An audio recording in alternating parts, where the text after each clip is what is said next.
Hello, everybody, and welcome to the first ever episode of a brand new series in which motorsport fans do something they're really quite good at, which is complain. However, in this series, aptly titled The Problem with X, we talk about the problems with various different series, and in today's episode, we will be covering the Virgin Australia Supercars series, formerly known as V8 Supercars, and we'll of course be addressing all the problems, and if these problems are solved, it will benefit the series. In today's episode, we have an all Aus-NZ cast with myself, Jack McKenzie, Matt from Barrier Chase's YouTube channel, and Darky, who can be found on the DarkRacing Facebook page, and also wearing a Lego head at various racetracks across Australia. So guys, welcome along.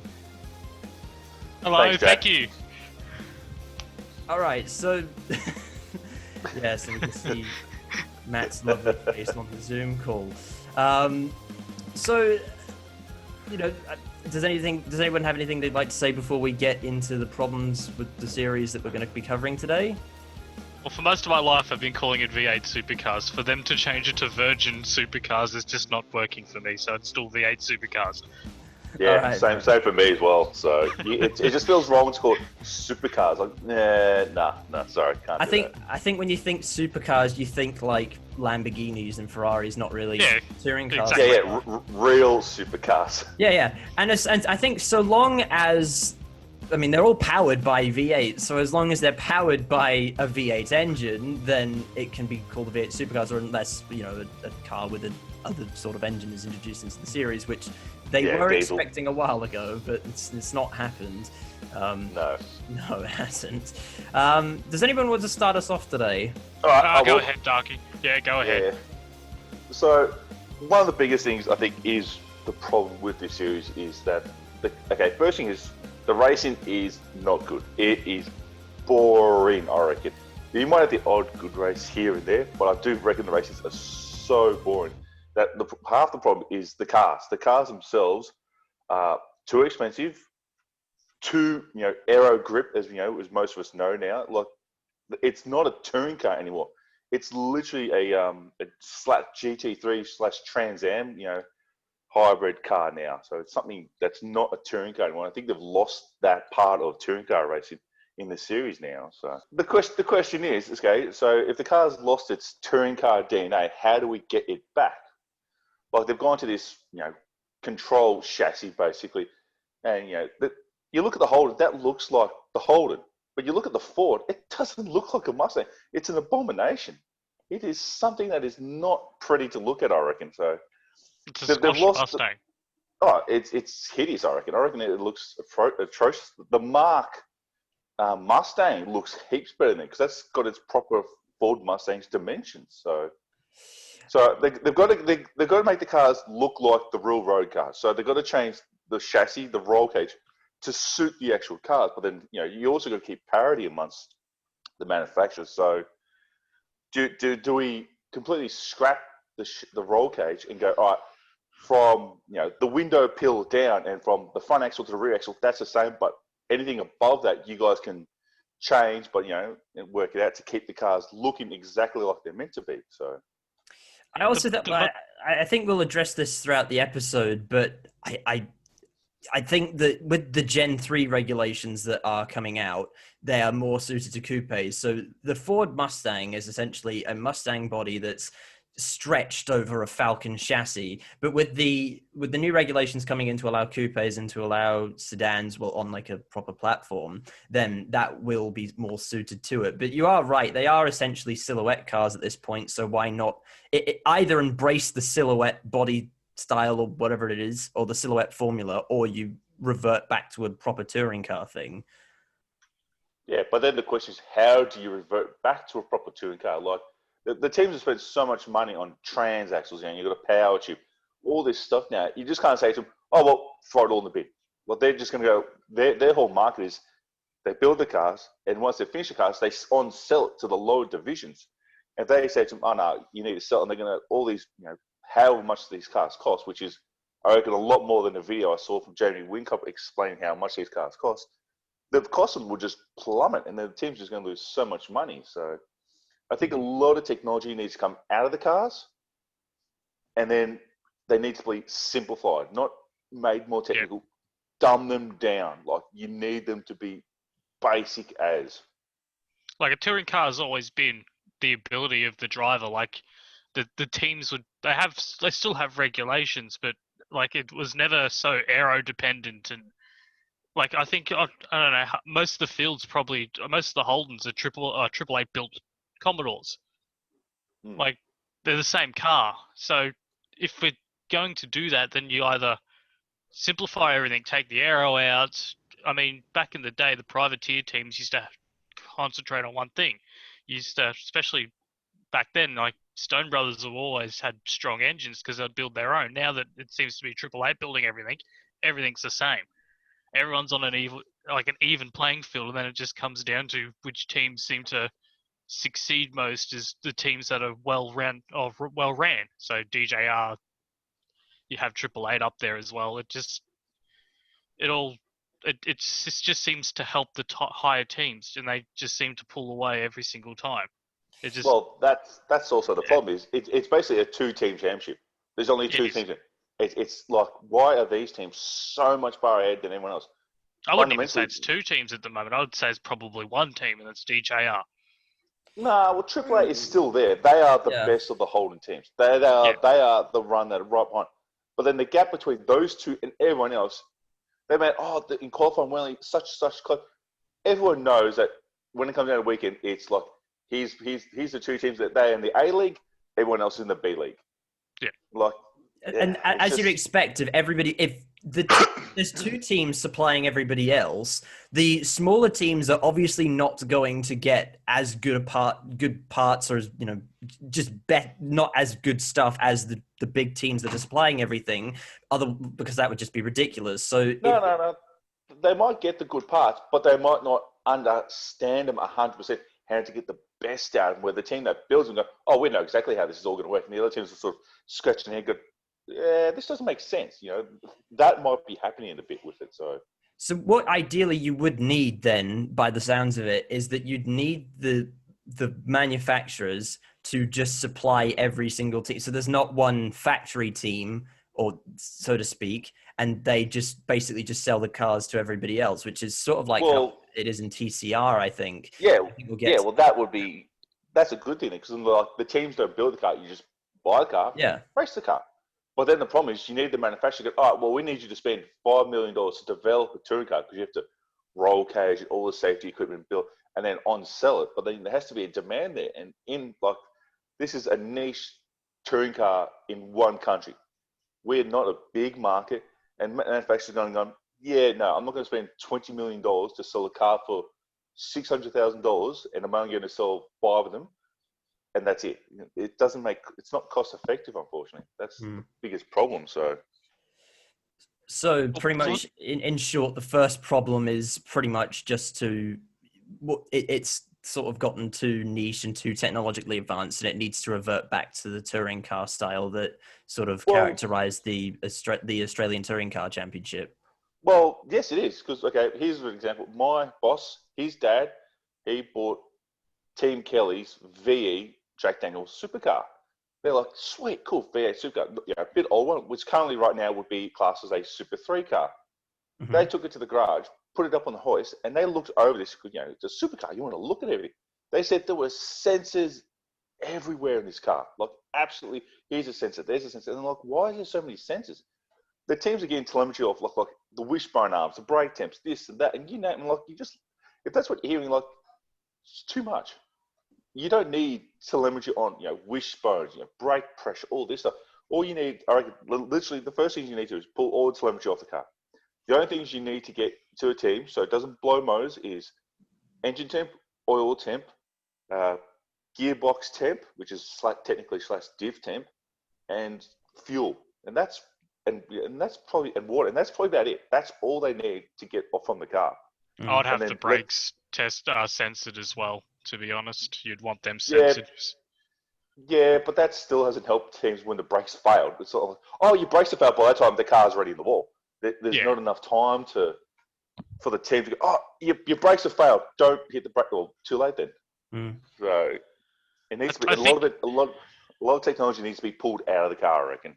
Yeah. I think the issue is that, like, especially the Australian series, are like we do like a good privateer team that kind of do something different. But with the current gen and then probably the next gen as well, it has taken the privateer completely out of the game.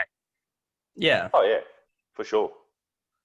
Yeah, You because mean- everything's just supplied by the two big teams, and there's just Yeah. no way for them to gain a competitive advantage of any sort.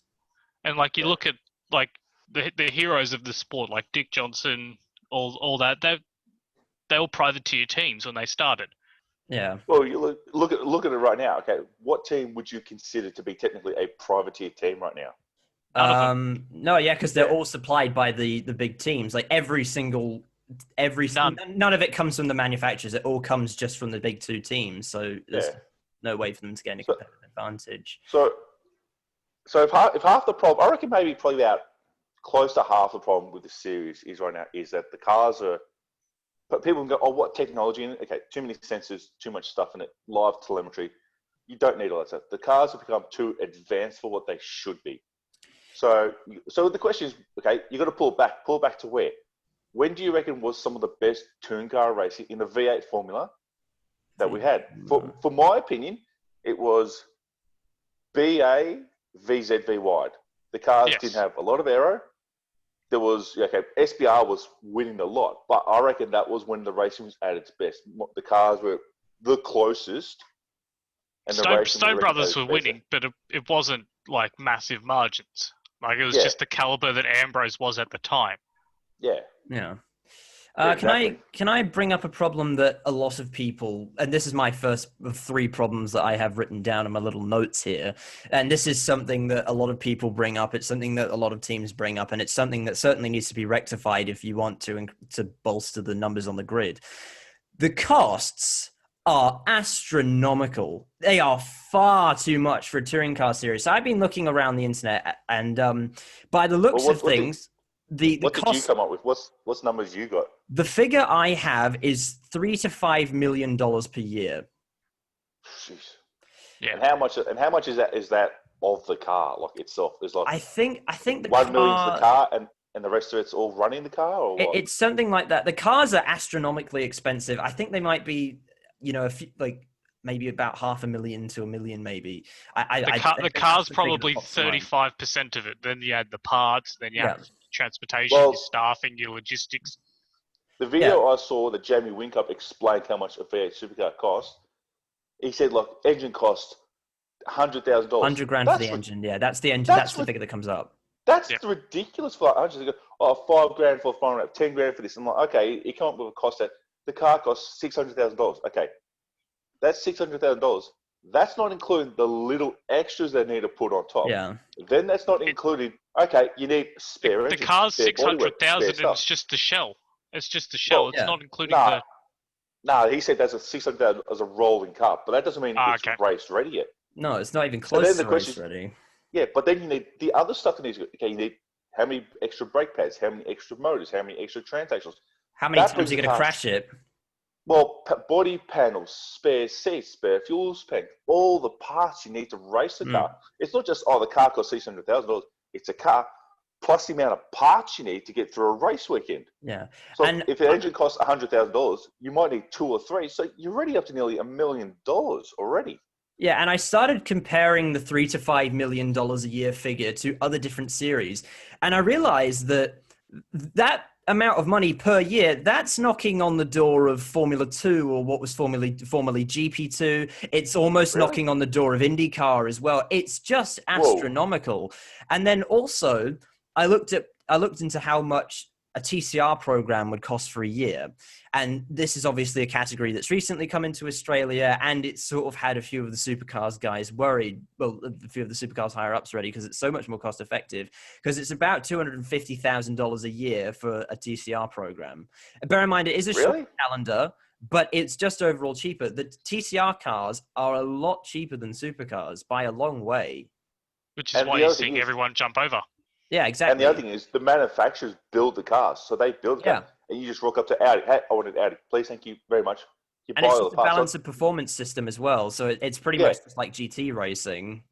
And like, because I'm an Audi fanboy, but Audi actually state like the GT3, the TCR car is so much of it is actually a road going car. Like, Exactly. you can literally walk up to an Audi dealership. I need this part for my race car, and you can they say like 40%. Okay, 40% might be a door handle, a latch, a light switch, a dash pad. Nothing that really makes it race, but that's still 40% you can just go to a dealership and get. Where V8 Supercar is none of it. Like I think they said, like You ring up 888. Well, it's a headlight and it's a tail light, and it's like the Mustang's like 3 parts. That's it. I think they said. Exactly. But even the headlight is still modified. So exactly, and I think these astronomical costs have forced a lot of teams out of the sport. And even if you look at somebody like Gary Rogers, who were a very successful supercars team, if they're leaving for TCR, then there's a problem. Exactly. Yeah, exactly. Well, you just look at the teams that have folded, especially around the Gen 2 area. So, like, you've lost Lucas Dumbrell, you've lost Gary Rogers. The list goes on. I think Tasman left as well. I think they got bought out, actually. But yeah. Well, most teams have sort of been bought out by someone else, but then it's still a car at the back of the pack. You know, it's not not really racing for race wins. Unfortunately, and then when it's at the back of the pack, no one's going to want to sponsor it. It's as simple as that. Look at Nissan. How much did Nissan spend to win? What, 4 races they won, something like that. I think millions of. It wasn't many races. It was like very little. Yeah. Like you could count on one hand. But they spent that much money to finish second at Bathurst one year. No one remembers that Bathurst. I mean, I'm not a huge fan of the Kellys, but I really think Supercars gave the Kellys a hard time with that Nissan.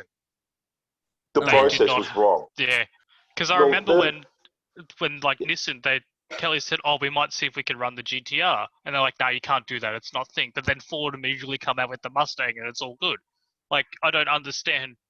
Well, I think the GTR is like, that's a sports almost knocking on the door of a supercar, whereas a Mustang is like that. Yeah. That is historically a car that has raced in touring cars, so that kind of works. The regulations would mean that the GTR, if they use it, was just going to be a shell anyway. Well, yeah, I think a more suitable car would have been a 350 or a 370Z if they wanted to run a coupe. Nah. You need something that's going to have a bit of pizzazz in the market. So, like, you know, a 350, people aren't going to go, hell yeah, 350Zs. Yeah, I don't know if you can even buy them still. If you're marketing a Nissan, what's the top Nissan car out there? Other than the Nissan Duke, it's the GTR. Yeah. Yeah. I see your point there. They do have the 400Z on the horizon, but that's not really relevant. But yeah, pretty much my point there is the costs are astronomical. It's forcing a lot of people out of the sport, and it's not really providing. And there's not really any incentive to actually enter the sport for new teams because it's so expensive. And I think when I went to Newcastle in 2018 and I spent the weekend with Matt Stone Racing, I'm pretty sure I heard people saying that there wasn't any prize money either. It's just like, you know, they pay their entire way through, and it's just, there's no incentive because the costs are so enormous. But you can't rely on prize money. If you do that, people are going to race for prize money. As soon as the prize money drops, people are going to bugger off. I know, but you can look at people in Formula One doing that, and they're not doing well because they're currently sitting at the back of the grid. I think Williams is the number one for that. I know, but it's better than nothing. Yeah, that's a catch-22. It's like, it'd be really good, but at the same time, then where's the money going to come from? The money has to come from somewhere to pay these people. That's the problem. Then the people that are going to screw over is the fans. Yeah. Anyway. So my problem is with the cars. Okay, it's so expensive. How do you save the money? What's the format? What do you do then? Okay, do we just go, you know what, these $100,000 motors? Nah, screw that. Get a crate motor that costs, 30, 40 grand? And everyone has the one motor. Like, how do we pull the costs out of the car? That's the key thing. You've got to work out, how do we make them cheaper? Yeah, because I reckon if you went to crate motors and just started, you know, just simplifying things, you'd just be slashing the costs and it would probably work out really well. BTCC. I think they say like 60% or something like that of the car is standardized between all the cars. Yep. Maybe we have to look at the BTC more and go, okay, they're running 4-cylinder, turbocharged, front-wheel drive, or rear-wheel drive motors. But the motor they have is everyone's motor is pretty much the exact same. Like BTC, they made the motor, and any manufacturer has to base their new motor off the BTC motor. So then that's the baseline. So then everyone builds a motor that's similar. the whole car is pretty simple from what I hear about it. It's pretty basic, and if you make the car more basic, then the racing shall become good. And the other thing is, like, my mates, they go to Bathurst rookie. The cars don't need to be faster. Faster cars do not make better racing. Some of the best because racing they're dependent on aero. Yeah, so if you go to a racetrack, some of the best racing you'll see all weekend is the slowest cars. Slower cars make better racing. So I reckon you got to pull 10 seconds out of the cars minimum. You got to get them back to a Bathurst lap time around 2:10 as a minimum. Mm.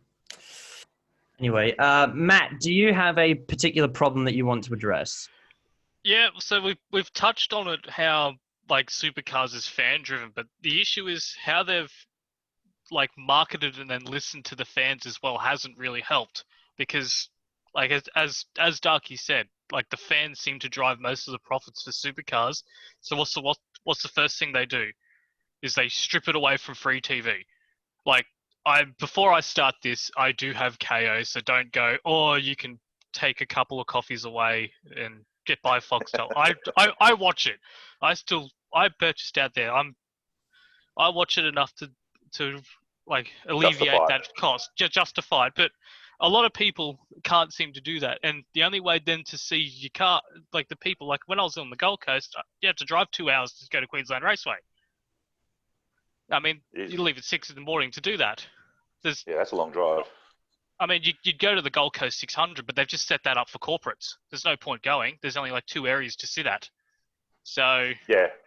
I've been that when there was a Honda Indy, and like the best places for me was like the final corner, because there was a big screen TV across the way, and the cars were there slow, so you can actually see them. Like, you can actually look at the cars properly. So, like I remember going there a few years ago before I moved to Mount Isa, and literally we sat at the first corner, and then a supercars official came up and said, "You got to move. This is blocked off for the corporates."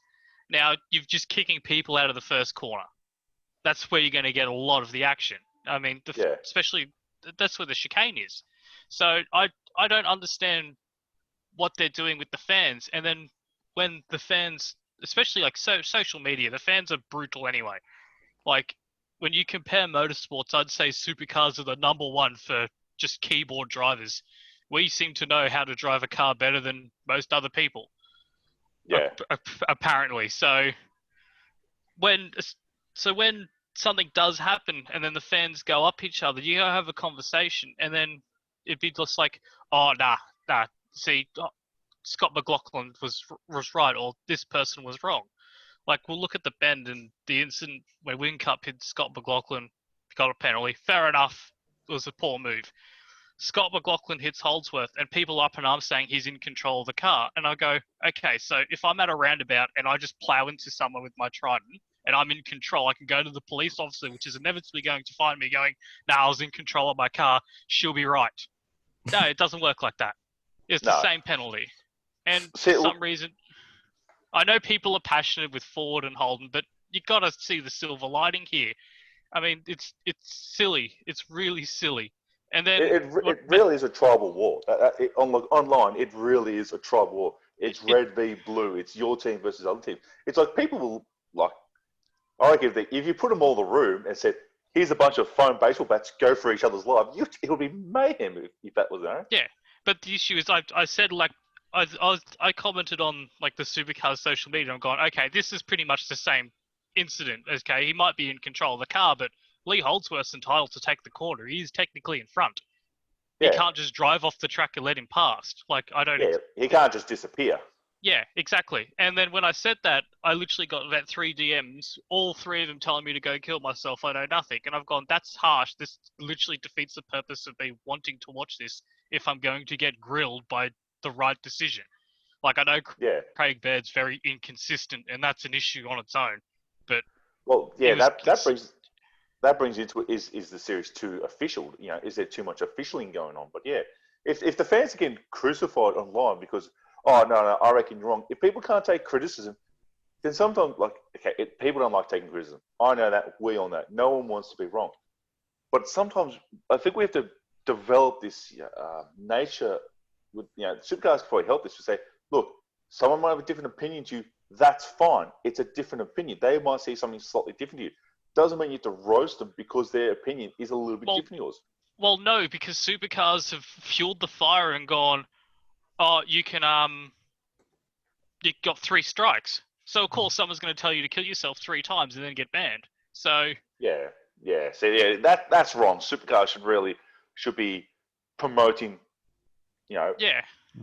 not to be mean. Okay, everyone has the right to be mean to each other. That's fine. But say to them, look, if you don't agree with someone's opinion, maybe go, you know what, I don't need to see it. Yeah, exactly. You can, what was it say, technically walk away. You can scroll past it. You can say to them, I don't reckon your opinion is valid here. I reckon it's wrong. And leave it at that. Yeah, agreed. All right, so we'll now move on to Darky's second problem, if he's got one. Well, one of my other problems is, okay, this is a hard one to fix, but I reckon that the format for the racing is not correct. For the tracks they race at, and like some of the new tracks are not built correctly too. Like the series now basically around pit stops now. The Bend is one of the newest track we have in the series. Okay, people might not like the track, but I saw an incident in pit lane. I think last round hand was, I can't remember who it was. Someone ran at the back of someone, and as they left pit lane, he ran at the back of him again. And I'm looking at the pit lane going, the pit lane needs to be made. If you're going to pit stops, the pit lanes need to be made like NASCAR style. 3 lanes wide. 1 lane for pit bays, 2 lanes for cars to drive in and out, and it can be side by side to alleviate that problem. That's a tough one to engineer. Yeah, like I know NASCAR, that's a tough one. NASCAR's the only one that's mastered that, really. I don't even think Formula 1 have mastered that. IMSA and IndyCar have got that as well. Yeah, because they're using the American tracks. The tracks are all built the same. So if you're going to build a track for pit stops, you got to make the pit lane wider. Like, you can't have it all like see cars double stacking. Some cars going to get past it. Okay, tracks where pit lanes aren't wide enough. I think they did a Tassie last year. They went to 3 sprint races. Pit lane isn't big enough. Don't have enough room. Perfect for it. I reckon Tassie's a good track for pure sprint racing. But they did the stupid format. It was rolling starts. I'm like, that's not right. And the cars were so bunched up to each other. It was literally the last car was just everyone was pushing all the other cars while everyone just rode the clutch for free. Yeah. It's like I reckon the format. Do we need a format change? Do we need to go back to pure sprint racing, or do we have, pit stop races, or what's the way to fix that? Do you reckon? Excluding 2020, which is an anomaly, what they've done with 2020 is what I call fake racing. If some bloke's on a hard tire and some bloke's on a soft tire, and you don't know who's on which tire, that's just creating overtaking. That's why the racing has been pretty good this year, but it is fake racing. Yeah. Ultimately, the faster guy who's starting 9th on a soft tire to every half the field on hards, half the field on soft, of course, is going to bring that racing. But it's not true racing. It's because it's got a tire advantage. He will bolt away at the start, and once his tire falls off, and then the guys at the hard tires will slowly start to catching it. Yeah. And it's like, oh, he's going to get into the top. Like, yeah, no, but like. But the issue Supercars has is it's the same with a lot of series. I think Formula One's the number one. That even if it's on soft or hard tire, there's still only a slight window of where you can get that optimum tire. So every team is going to aim for that optimum tire, which in Supercars is that critical lap because a lot of the races pre-2020 were fuel. Yeah. Like fuel was the major consideration and not tires. So everyone's aiming for the 1 lap. So when that 1 lap comes, everyone then pits in. There's no odd strategy call, and everyone who does have an odd strategy call always seems to get nailed at the end. So because if a safety car comes out, your odd strategy might pay out, but the safety car just obliterates you, and then you're stuffed. It's game over. Exactly. So then the question is, okay, do pit stops really need to be in touring car racing in Australia? I reckon at some tracks the 500 should always be at Sandown. It's just natural. Okay, well, I think they moved it this year or somewhere else. It's to the Bend. It's the Bend, yeah. It was not meant to be. They're not doing that anymore. Yeah. Yeah, but the pits at Sandown are old. They can't do anything with it because there's a creek on one side. The buildings are historic. To redo the pit lane at Sandown is going to cost so much money. And considering there's houses, and they can only run so many events there due to the houses, they're not going to spend the money. So maybe Sandown should just revert back to, as much as I hate 3 sprint races, even make it 4 over a weekend. And just have and ditch qualifying. I'm sick of seeing, it's qualifying for every race. Screw that. Qualify for one session, and where you finish the next race, the next race, you start there. I reckon all this qualifying, if you want to save costs, running the car for qualifying, we could potentially bin it. Stuff that. Get rid of it. If you're not racing the car, it's not costing you money. You're not paying for fuel. You're not paying for tyres. One qualifying session done on a Friday or a Saturday morning. Have your race. Next race, you start where you finish. And I think if you're gonna do sprint races for each of the races across a weekend, I think those sprint races need to be short and they need to be within a few hours of each other. Because some people like this, some people don't, but I personally don't like how the weekend is run over 2 days. I think it should just be all the racing should happen on one day, and any qualifying should happen on the Saturday. Because I just think it's too big of it's easier just to sit down for one afternoon and watch a weekend of racing. Yeah, but what Supercars is trying to do they're trying to maximise their TV coverage, their TV rights, sponsors stuff. They're trying to maximise, and they're trying to milk fans, because when it was racing, qualifying Saturday, tickets would have been like $30, $40. Now it's like $100 to go to Saturday, and it's $100 for Sunday. Where it's like the cost is. They worked out, we'll milk it one because we'll give a race on Saturday. So you want to see the race on Saturday? Yeah, it might be like $5 cheaper because it's a Saturday race. Like, they're trying to maximise their profit and everything. So, but like, I don't mind the Saturday racing, but then maybe you go with, maybe each race should be like this: 2 sprint races on a Saturday and 1 longer race with a pit stop on Sunday. So you have. That's how it used to be, though. Nah, it was always sort of like one or the other. It was like sprint races for the whole weekend or 2 longer races. Didn't they experiment that with kind of the early 2000s, where they kind of used to do a really short race on the Saturday and then they'll do quite a longer race on the Sunday? Like, it used to be like a 75k and then like a 200k or something. That was with the AU at the end of the AU series. Yeah, they did that. They had shorter race on Saturday and then the bigger one on Sunday. Yeah, you were right there. But what they certainly shouldn't be doing is having 2 basically endurance races on both Saturday and Sunday, because that's just too big of a. Yeah. I don't want to say commitment because it's sitting down and watching TV, but I think certain events apply. Like, I think the format at Adelaide should stay with the 2 big races. That's the season opener. But that one works because the track works to it. That's the good thing about it, But I think you need to look at the track and work out what format suits the track, not just go, we're going to run this format. No, but if you did that in like Winton, what's the point? Like, Winton's a perfect sprint track. Yeah, it is. The biggest problem for Winton is its location. Yeah, the track is great. It's a great track to go to. You could see like almost 95%. If you're in the right spot, you can almost see the whole track. Like, the only other track you could do that was Queensland Waste Rate. You go there, you can practically see everything. Like, and it's a nice. It's an old rural area, but it's a nice venue. I like it. So, but that track suits sprint races. Yeah. Like Tassie, sprint races. What else? Perth. It's Perth's a sprint race. Well, yeah, with the new, I don't like the new pit complex on the inside. I think we're seeing some incidents. That's ridiculous. That causes accidents. Yeah, Whoever exactly. engineered that had a brain fart, because that's a joke.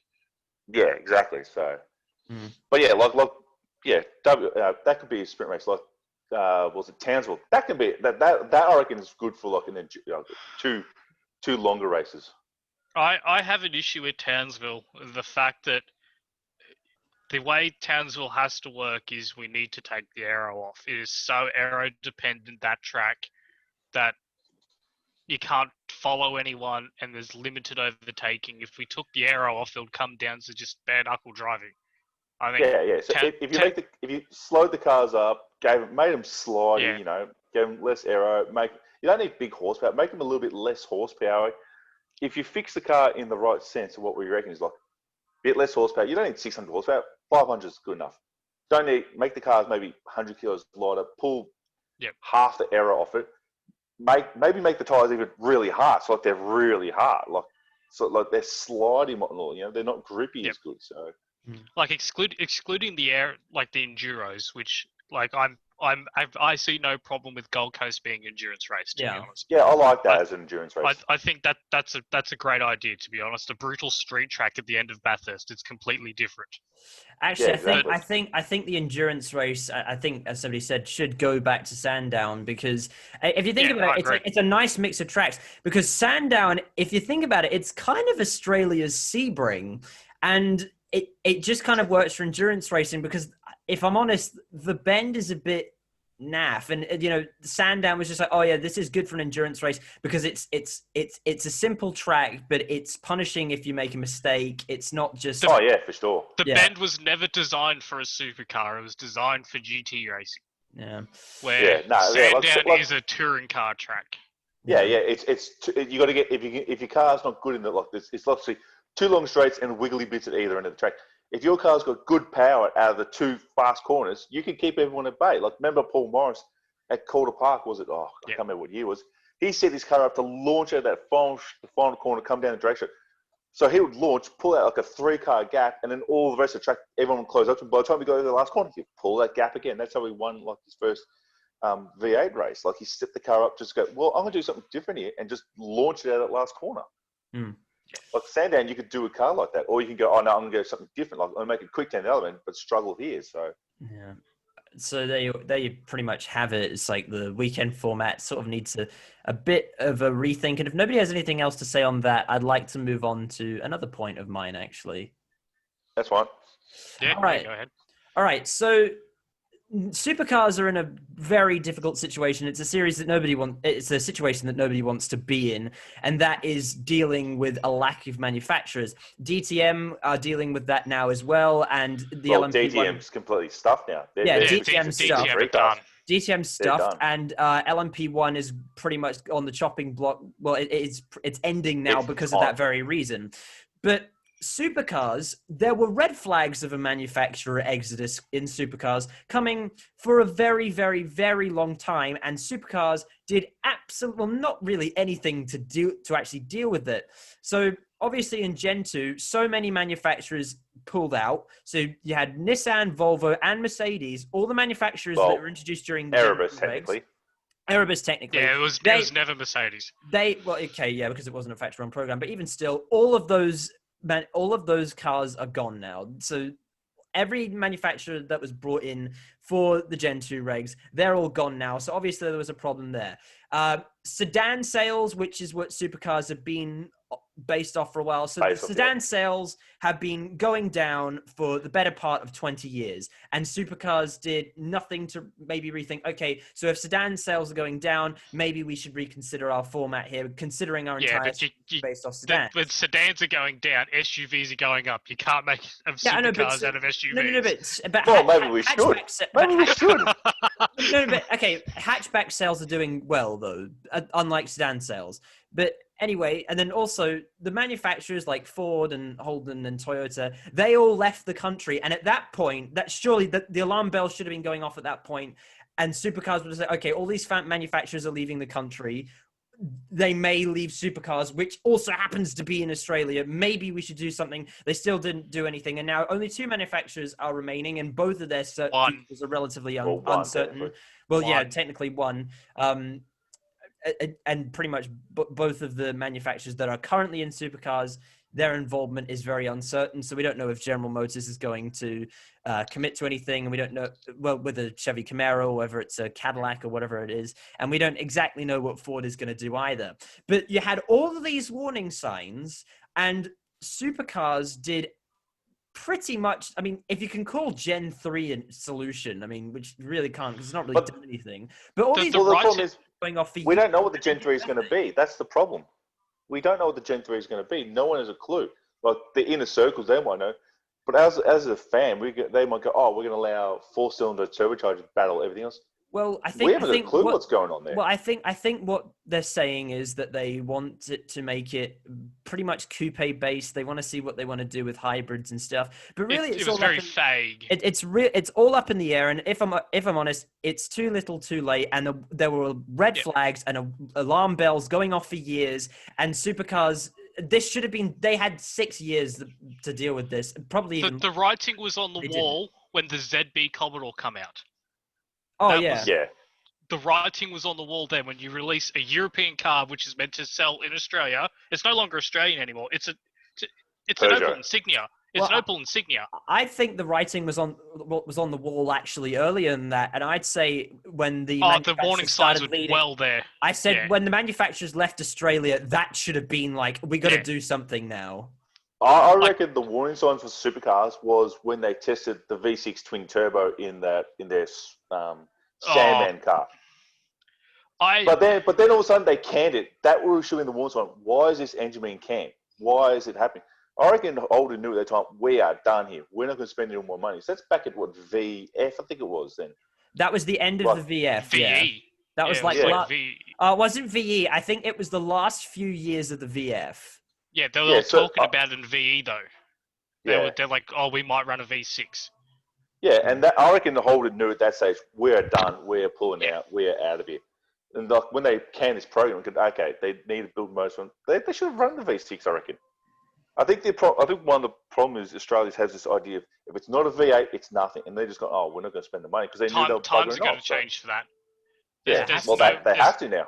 There's no way for a big V8 in the current economic. Like if running a V8 needs a lot of money now. I know because I've got one and it cost me a packet to drive.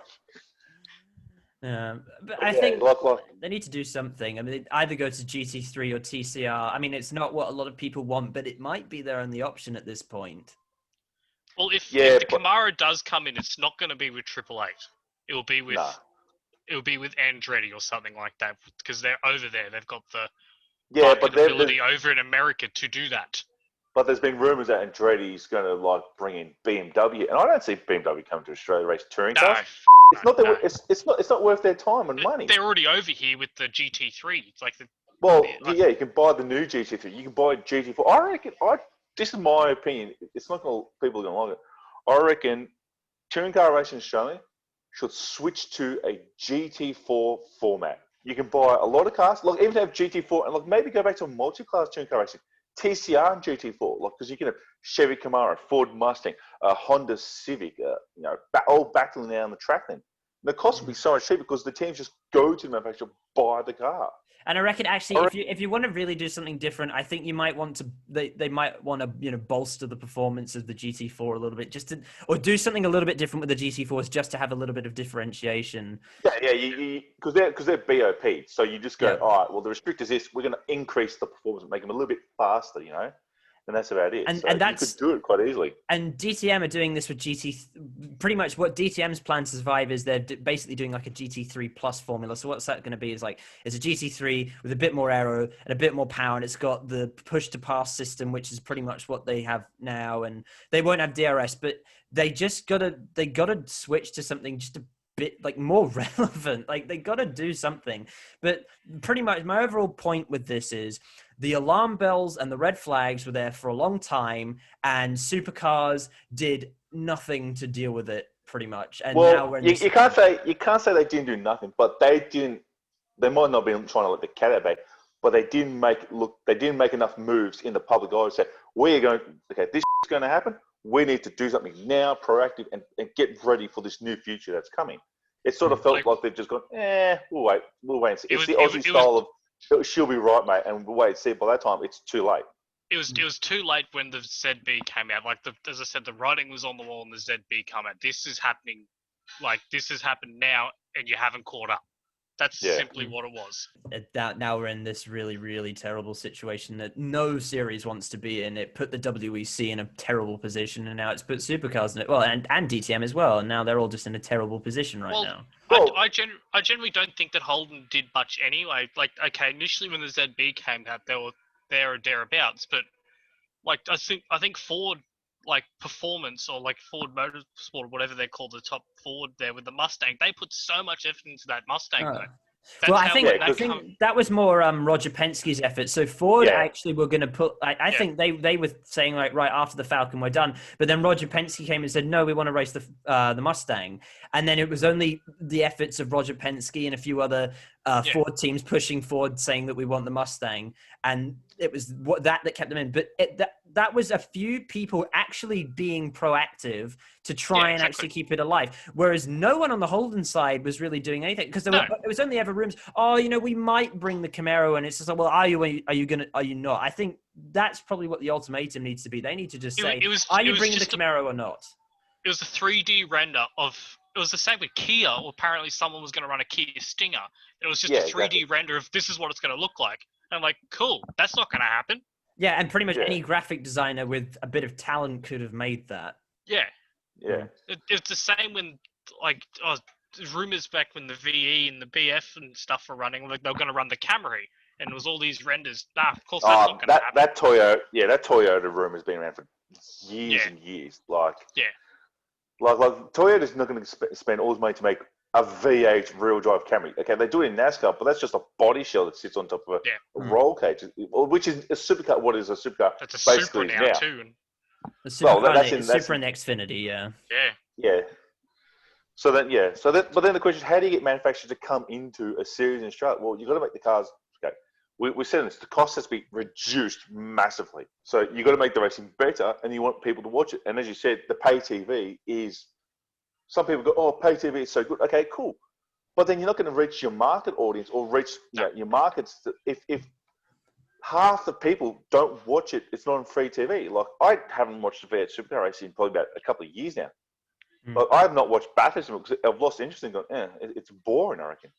I mean, V8 Supercars give me the incentive that they're half-arsing free TV. Like, we'll just give Channel 7 6 races.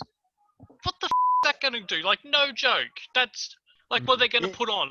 Townsville. Like, no one's going to watch Townsville. It's irrelevant.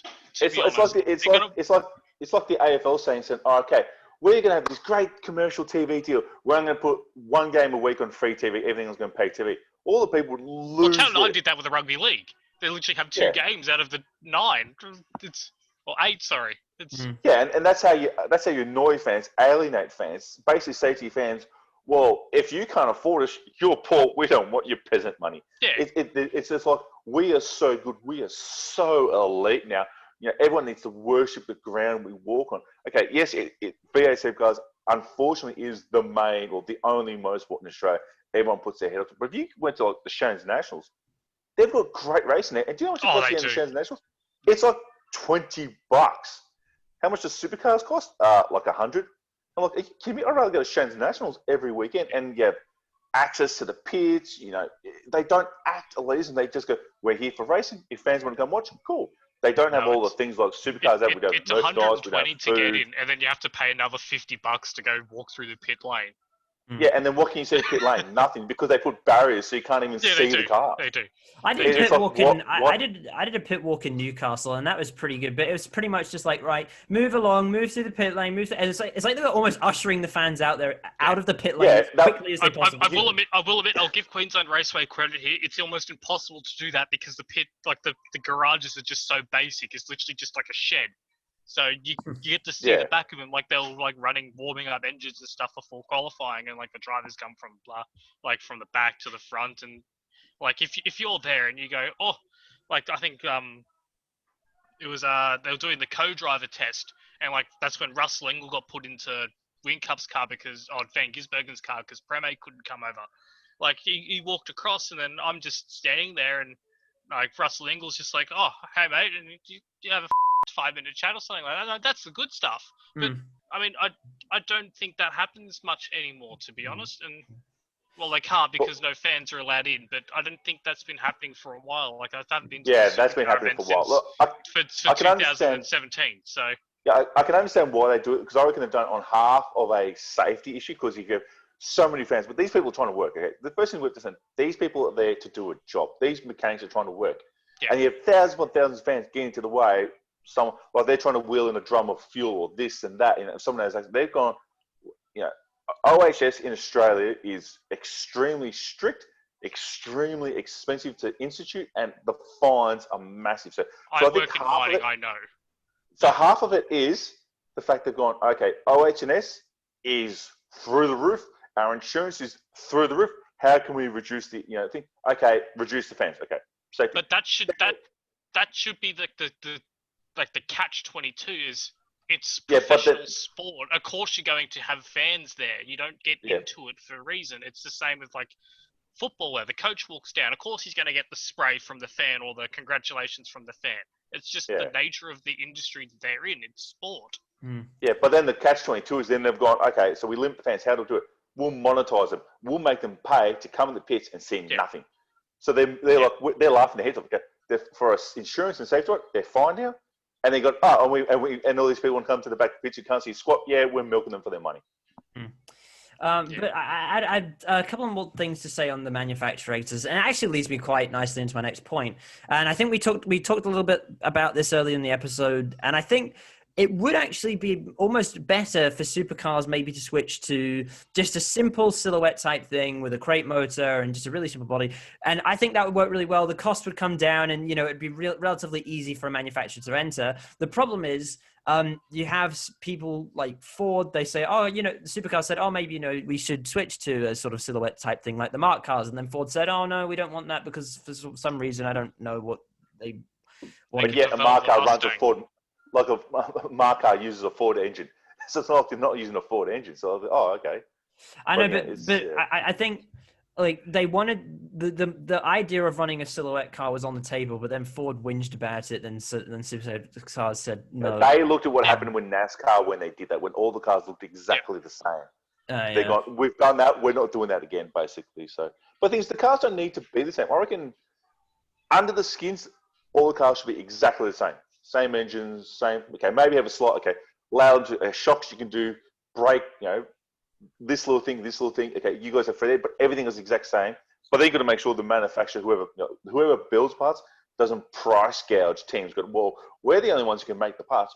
Maybe put a tender to 3 people to make the parts, but they all have to meet a spec and they all have to comply with a spec. So then teams can shop. You can make your part by $100 cheaper. It's the exact same spec. Cool, I'm buying from you. The teams might, people might move around, but whoever makes the parts has to make it to a spec. So the teams don't get price gouge from this stuff. Yeah, but I think if pretty much Supercars is a silhouette series anyway. And my last, this is actually my last point because it actually transitioned nicely from the manufacturer exodus to this point, is that either they need to fully commit to it being a silhouette series or just rethink the formula entirely.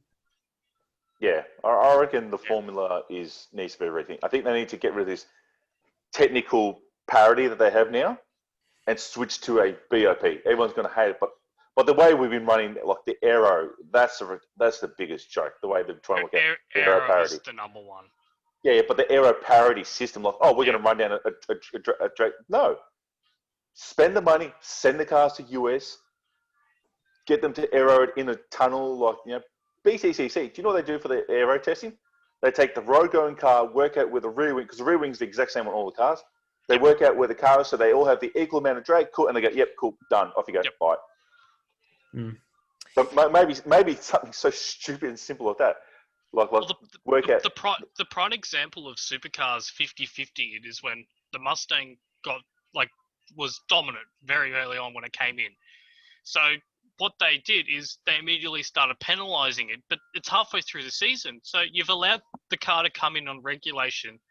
You've given it the all clear to race. It's clearly better than the rest of them, so something's wrong there. You've given it, this car's ready to go. It's considerably quicker than the Holden, which then you start penalising it halfway through the system. Now, that's going to rub up fans the wrong way because we're not stupid. We know what you're doing. You're penalising the car mid-season even though you said it's good to go. And for which they got we never said that at the start. I think Ryan Walkinshaw said, just let the car run and we'll deal with it at the end of the year because they're basically this year's done, it's wasted, forget it. Let them dominate. We don't care anymore because we're not conscious. We're done this year now. And just go, all right, then we'll fix it next year. Then do it properly. So that's what they should have done, but first it was center of gravity, and then they changed the ballast in it, then they changed something else. Well, actually, the rear. Do you know one thing they should have actually done? They should have actually if they did that, do you know what they should have said? Our test isn't actually accurate. We screwed up. If they would have actually admitted, something's gone wrong here in our testing. We stuffed up here, and we've given the Mustang a huge advantage by some means. Yeah. Then a lot of fans are going, okay, cool. You admit it. You screwed up. And now you're going to fix it to try and bring the car back. I think a lot of fans will be a bit better that way. Yeah, but they never did that. They said, our test was fine. And then they just started doing it out of nowhere. And I've gone, this is a joke. So... Yeah. Anyway, if nobody has any other problem... does anyone else have any other problems they'd like to address before we actually wrap this up today? No, I think I've covered most of mine. Yeah, I feel that the biggest, so I think we've looked at the biggest problem with the series is, the cars are costing too much. The race formats probably need to look at the tracks. The elitism of the sport needs to be pulled into headline. They need to be more, I reckon, more humble and guarded, because without the fans, you are nothing. I think they need to pull their head back a bit on some of that stuff. How do you entice new manufacturers into a series that is not looking great? That's a tough one to beat. But what this next gen car is going to be is, like you said, maybe we need to completely revamp, maybe control chassis, but we're going to run V6s next year. They need a plan like Formula One. Formula One have a very clear plan for their next generation of car. They put what they actually stated they were formulating the 2021 plans, which are now the 2022 plans. They were formulating those plans like 5 years ago.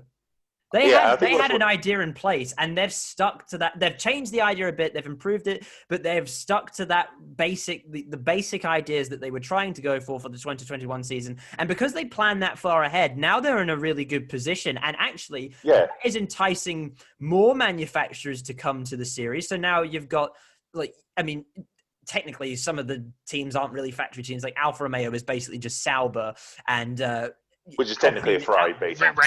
Racing Points now, Aston Martin. Yeah, exactly. Renault's So more people are coming in because Formula One had a plan, and now that plan is coming into effect, and it's really, really benefiting the series. But Supercars had no plan in place, and now look where they are. Also, they announced their plan to say, fans, this is what's going to happen. V8 Supercars like, shh, hush, keep it quiet. We can't let the fans know. Sometimes you need to say to fans, this is the plan. You say to them, we're going to run V6s next year. V8s are gone. Yes, there's going to be backlash. Then you need to say to them, look, how many of you need to say to people, how many of you who watch this series actually have a V8 at home? Being like 95% of them don't. What do they have? 4-cylinder front-wheel drive cars. They say to them, look, we can't run the series like this anymore. Or you make the series look like the Mark II, like the Ford Focus and the Mazda 3. Make the series like based around those cars. That might work, actually. That would actually be pretty cool. Actually, that would be really. I would actually like to see a full field of Ford Focuses, Mazda 3s, Audi 3s, all these manufacturers. They have these small cars. That would be the perfect way to go. Take the Mark car. It looks like a touring car, and put the V8 Supercars on. I'd like to see how they all go in that, because the cars are not slow, and because the cars would be smaller, it would actually improve the racing as well, because there'd be more room on the track. But and they're not aero dependent. If you look at the rear wing on a Mark car, it's just there to balance the car out. That's all it is. It's there. That's all it does. It's there. Yeah, that's it. Yeah. So I reckon they need to switch to, like, as much as, I reckon the Mark car is technically the future for touring car racing in Australia. That's the way I see it right now. Yeah. So it's a controlled chassis, everything's basically controlled. You can put a different body on it. The rear wing's the exact same. Like, all that stuff is the same.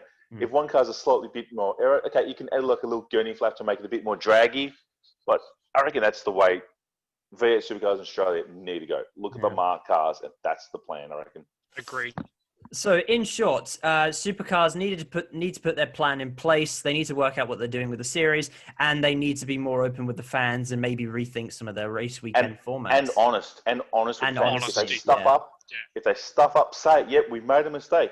People respect people more if they say, I made a mistake. If you say, no, I didn't make a mistake. No, it didn't happen. People go, you're an idiot. I'll be fairly vocal for the fans here. Like, I don't follow any team. I'm here to watch it. Like, I stopped following teams when Lowndesy retired. I never followed any team. I just followed Lowndesy.